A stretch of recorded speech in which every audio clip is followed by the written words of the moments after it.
कसाई कुल में प्रकट हुए थे सदन जी, तो उन्होंने पंडिताई का काम श्रेष्ठ नहीं समझा। स्वधर्मो निधनो श्रेया परधर्मो भयावहा। वो अपना धर्म का, ऐसे ज्ञानी महात्मा थे कि बड़े बड़े संत उनसे सत्संग करने जाते थे, और ऐसी निष्ठा थी कि विचलित नहीं हुए, हाथ कटवाले विचलित नहीं हुए। जा रहे थे जगन्नाथ जी के दर्शन करने, तो संयम से चलने वाले पुरुषों के चेहरों में आकर्षण ही होता है। भिक्षा के लिए तो एक माता ने देखा तो आकर्षित हो गई, उसने कहा यहीं पा लीजिए भिक्षा। संत हृदय उनका पा लिया। तो आप कहाँ जा रहे हैं? जगन्नाथ जी के दर्शन। तो अब तो शाम होने वाली, यहीं रुक जाइए, कल चले जाना। बड़ा भाव देखा, रुक गए। वो रात्रि में उनके पास आई, गलत भावना प्रकट की, तो कहा कि तुमको तो ऐसा सोचना भी नहीं चाहिए, तुम्हारे तो पति विराजमान है।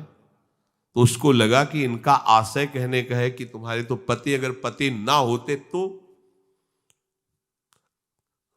काम अग्नि ऐसी होती, बुद्धि भ्रष्ट कर देती। आई और कहा तो पति को राधे राधे कर दिया, तो आप ऐसा तूने कैसे सोच लिया, तेरी ऐसी भावना। बोले अब ज्यादा हमारे सामने बाबागिरी नहीं, अब हम जो कहें वही कहो, नहीं तो हम जब पति को मार सकती तो तुम्हें अभी पूरी जनता से मरवा सकती है। तो उनका प्राण दे सकता हूं, धर्म से विमुख नहीं हो सकता। उसने मचा दिया हल्ला, लोग एकत्रित, देखो देखो ये धर्म करने का फल। मांग रहा था रोटी, हमने इसको बैठ के पवाया और कहा कि आज रात्रि यहीं रुक जाओ। रात्रि में रुका, हमारे साथ गंदा आचरण करना चाहा, पति ने विरोध किया, पति का गला काट दिया।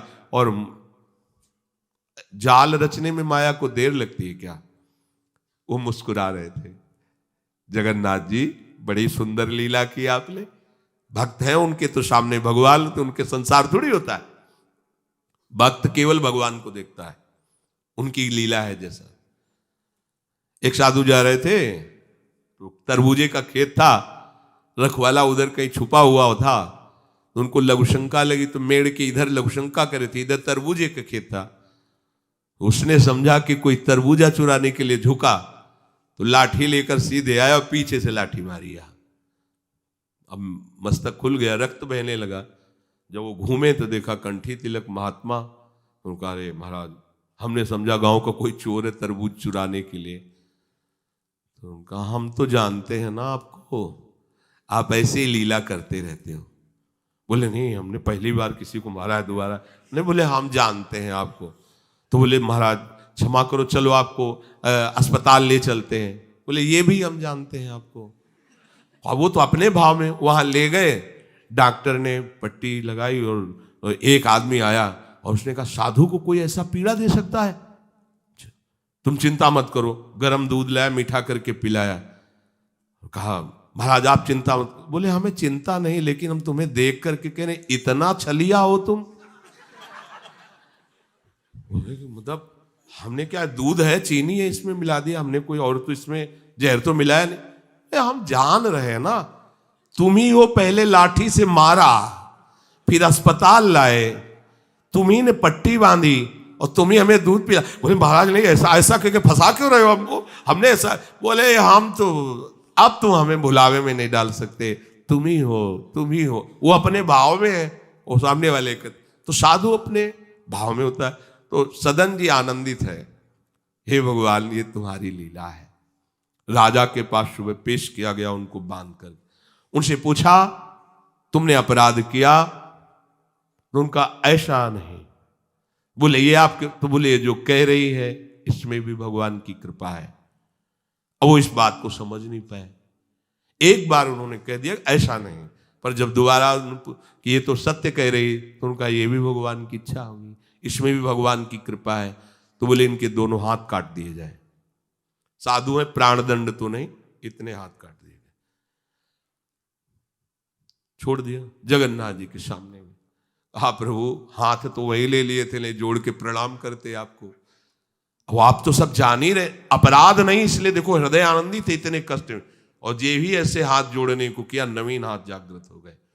और भगवान प्रसन्न होकर के, भगवान जब बातचीत करते हैं तो यही बातचीत अपने से होने लगे, तो आप नहीं सुन पाएंगे, जिससे होगी वही सुन पाए।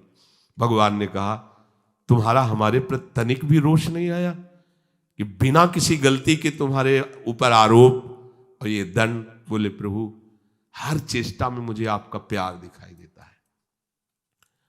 तो वो करके इतने बड़े महात्मा है कि जहां आप भयभीत हो जाएंगे कि भैया वो ऐसे तो हम धर्म से चलते हैं, पर अब सब जान जाएंगे, दंड मिलेगा, इससे अच्छा चल भैया जैसा तेरा। नहीं, प्राण चले जाएंगे धर्म। और कार्य क्या करते हैं, ये अपने कर्म को छोटा मत समझो, चाहे किसानी हो, चाहे व्यापार हो, छोटी सी दुकान है, अच्छा है, नाम जप कर रहे हो, 10, 20, 50, 100 जो भी मिले, आटा दाल नमक रोटी खाओ पियो, तुम्हारा परिवार आगे चलकर बहुत उन्नति को प्राप्त होगा। बेईमानी करके अधर्म आचरण कर करो तो भैया देख लेना, ऐसा होगा कि तुम सोचोगे कि हमने पाप किया है। सोचोगे एक दिन तुम्हें बैठ के रोना पड़ेगा अपने परिवार के लिए जिनके लिए तुम पापाचरण करते हो।